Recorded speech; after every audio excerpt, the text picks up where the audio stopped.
సాయిరామ్,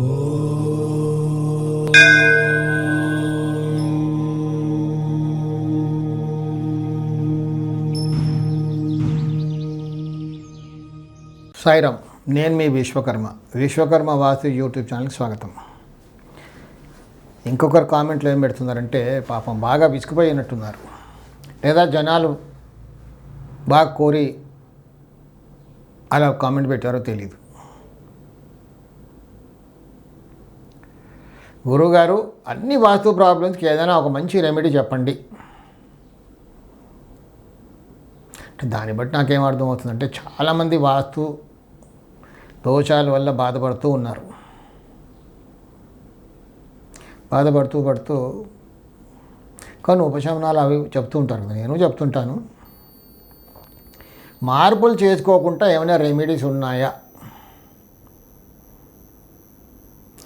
ఇప్పుడు కొన్నిసార్లు మనిషికి సర్జరీ అవసరం కదా, అలాగే వాస్తులో కూడా సర్జరీస్ అవసరం. సర్జరీ లేకుండా అంటే కొంచెం ఇబ్బందే. కొన్ని మార్గాలు ఉన్నాయి,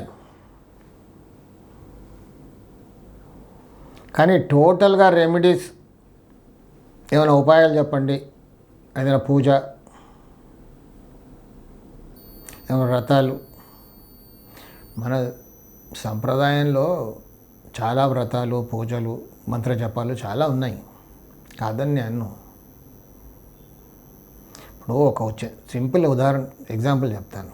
ఒక మంచి పర్ఫ్యూమ్ ఉందనుకోండి, దానికి మంచి స్మెల్ ఉంటుంది కదా, మనకు సెలెక్ట్ చేసుకునే దాన్ని బట్టి.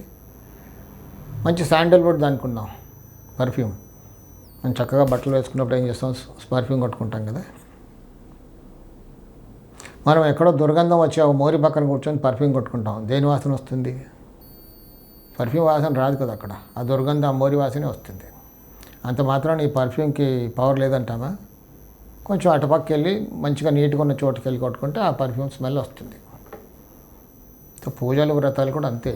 మన ఇంట్లో దోషం ఉంది కాబట్టి మనం ఎంత చేసినా అంతే. దానికి చెడ్డ పేరు. వ్రతం చేసాం, ఎన్ని చేసాం, దీక్షలు చేసాం, మాకు మంచి జరగట్లేదు.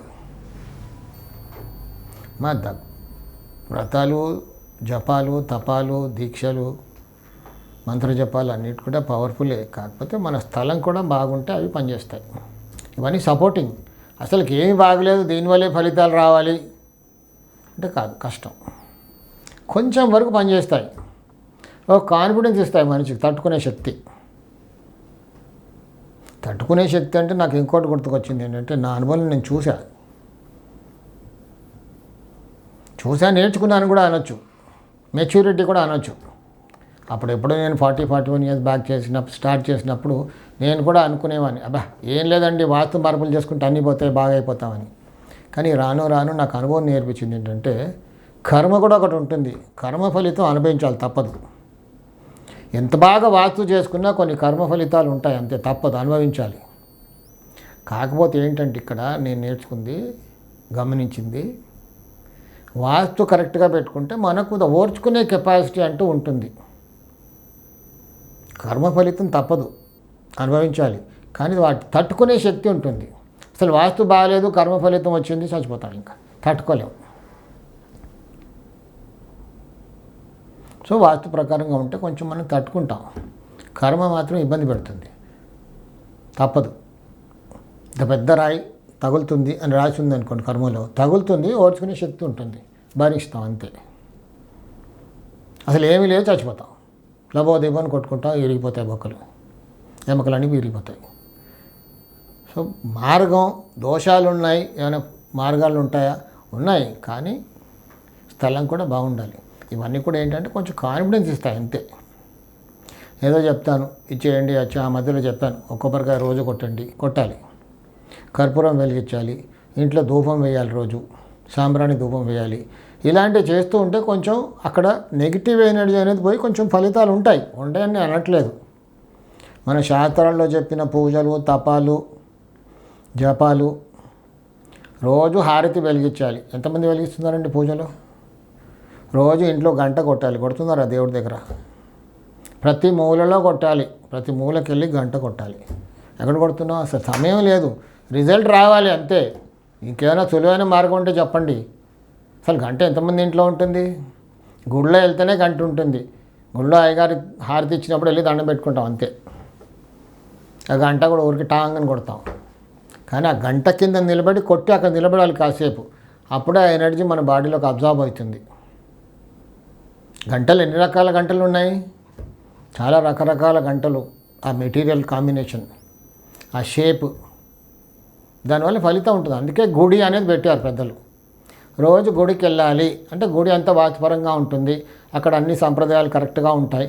సో మన ఎనర్జీ బ్యాటరీ అక్కడ రీఛార్జ్ అవుతుంది. ఇంట్లో కరెక్ట్గా లేదు కాబట్టి గుడికి వెళ్తే బ్యాటరీ రీఛార్జ్ అవుతుంది. కానీ ఎంతమంది వెళ్తున్నాం? గుడిలో ప్రదక్షిణ చేయాలి తప్పదు.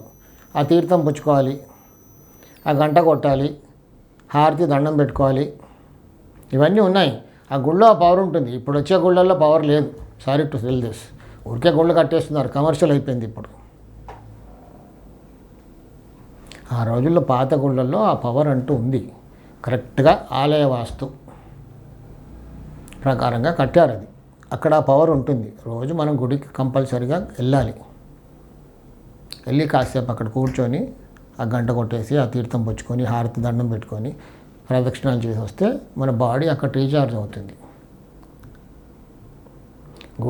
గుడి అందుకే బెటర్. అన్ని ఇళ్ళు వాస్తుపరంగా ఉండదు కదా. సో గుడి కరెక్ట్గా ఉంటుంది కాబట్టి రోజు గుడికి వెళ్తే మన బ్యాటరీ రీఛార్జ్ అవుతుంది.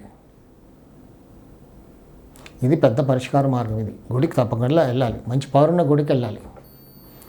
సాయి రక్ష.